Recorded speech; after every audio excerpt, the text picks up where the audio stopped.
കൊച്ചിയിൽ നിന്ന് വിവരങ്ങൾ ചേരുന്നുണ്ട്. നിതിൻ, ഇന്നലെ വെള്ളക്കെട്ടിൽ വലഞ്ഞിരുന്നു, പ്രത്യേകിച്ച് കൊച്ചി നഗരത്തിൽ ഈ സൗത്ത് റെയിൽവേ സ്റ്റേഷൻ പരിസരമൊക്കെ. ഇന്നത്തെ സ്ഥിതി എന്താണ്? ഒപ്പം നമ്മൾ മധ്യകേരളത്തിൽ നിന്ന് പ്രതീക്ഷിക്കുന്ന മറ്റൊരു വാർത്ത ഈ കോട്ടയത്തെ കൊലപാതകവുമായി ബന്ധപ്പെട്ടാണ്. അതിന്റെ വിവരങ്ങളും നിതിൻ.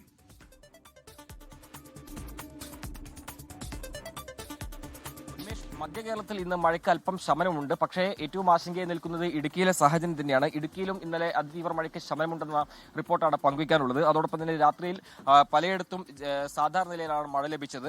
മുല്ലപ്പെരിയാർ ഡാമിന്റെ ഷട്ടറുകൾ തുറന്നെങ്കിലും ഇപ്പോൾ വെള്ളം ഒഴുക്കിവിടുകയാണ്. അതോടൊപ്പം തന്നെ 13 ഷട്ടറുകൾ ഉയർത്തി 8000 ഘനയടി വെള്ളമാണ് പുറത്തേക്ക് ഒഴുക്കുന്നത്.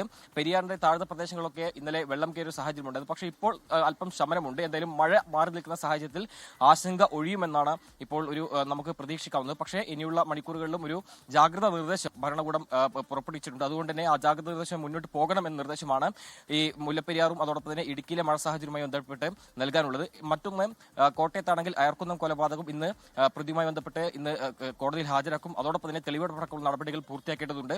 ഫോണും അതോടൊപ്പം തന്നെ ഈ വസ്ത്രങ്ങളും കണ്ടുകിട്ടേണ്ടതുണ്ട്. ആ ഒരു സാഹചര്യത്തിൽ ഈ പ്രതിയെ ഇന്ന് തന്നെ കോടതിയിൽ ഹാജരാക്കി തെളിവെടുപ്പിനും അതോടൊപ്പം തന്നെ മറ്റു നടപടികൾക്കുമായി പോലീസ് നീങ്ങുമെന്നാണ് ഈ ഘട്ടത്തിൽ നൽകുന്നത്.